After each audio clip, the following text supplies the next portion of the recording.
couple of years ago, we at NESTA worked with people in the computing and games industry, particularly Ian Livingston and Alex Hope, really to look at what we needed as a society and an economy to make the most of digital creativity in the next few years. And they showed very clearly that the ways in which technology was being taught in schools, the ICT classes, were boring, uninspiring, unengaging, and really detached from the ways in which kids, teenagers were then going home and using social media in all sorts of much more imaginative ways. So I think the key lesson which we learned is we've got to turn education about ICT, whatever you want to call it, from being essentially about passive use of Excel and PowerPoint and so on towards making.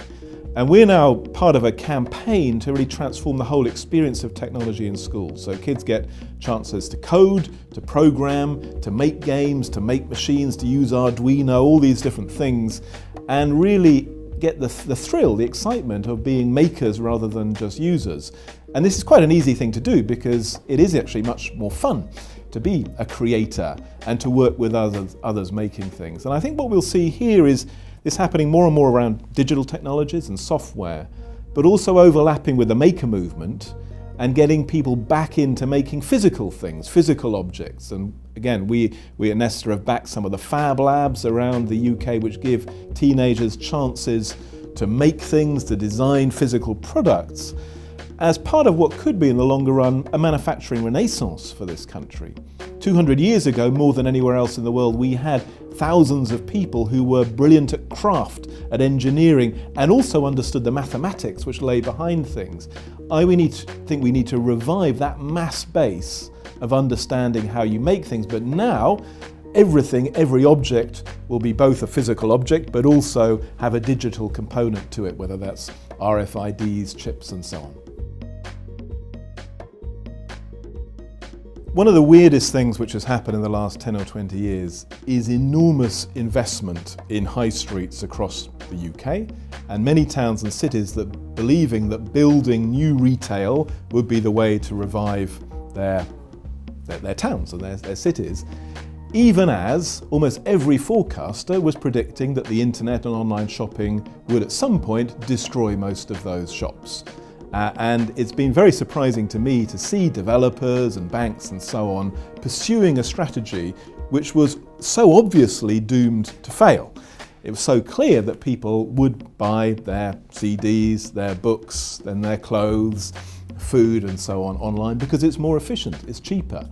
Now that doesn't mean the end of the high street, but it means thinking much more clearly what are the things which have to be in a town centre, which have to be face-to-face and have to be physical. And those will include some aspects of shopping, which people like doing because they're pleasurable and fun. But it also includes things like restaurants, cafes, sports clubs, community centres, really things which are about conviviality, about bringing people together, not just about buying things and about consumption. So in some respects, the internet will kill much of the high street, and that to me is not a bad thing. And it was a very predictable thing. It is now happening at rapid speed. But the next question is how do we get the right mix between the ways in which the internet technologies bring people together, and social media do that. But what's fascinating is always they do that as a complement to people coming together physically. 20 years ago, people thought the internet would destroy the theatre. Instead, the theatre is booming. 20 years ago, people thought the internet would destroy football and live sports. Instead, they're booming.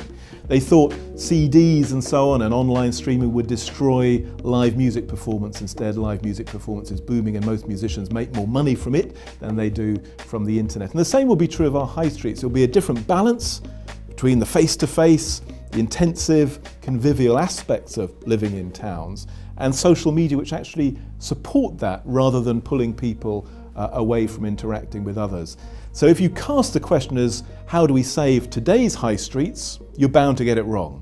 What we've got to think about is what are the high streets of 10 or 20 years, which will be very different from the rather clone high streets we have across the UK, and how do we get there reasonably quickly, and hopefully also in ways which strengthen locality.